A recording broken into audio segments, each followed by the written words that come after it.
رسول اللہ صلی اللہ علیہ وسلم نے فرمایا کہ جو یہ کلمہ ایک دفعہ پڑھے تو اللہ 20 لاکھ نیکیاں عطا کرے. کتنی نیکیاں بھی؟ 20 لاکھ نیکیاں. سبحان اللہ. یہ بہت بڑے تاجر کو بھی ایک دن کی کمائی 20 لاکھ تقریباً نہیں ہوتی ہوگی، تو وہ کوشش کے ساتھ پہنچ جائے تو پہنچ جائے. یہ 20 لاکھ، آپ کتنے خوش قسمت ہیں. یہاں 2 گھنٹے بیٹھے ہیں اور 2 گھنٹوں کی برکات یہ کہ جب آپ اٹھ کر جائیں گے تو آپ کے جنت کے بینک میں 20 لاکھ نیکیاں اللہ جمع کروا دے گا. وہ کلمہ کیا ہے؟ سارے پڑھیں. بسم اللہ الرحمن الرحیم.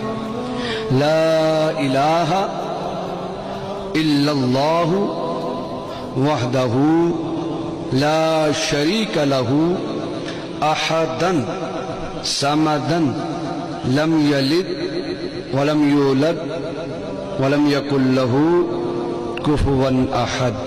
جس نے پڑھا اس کو مبارک ہو.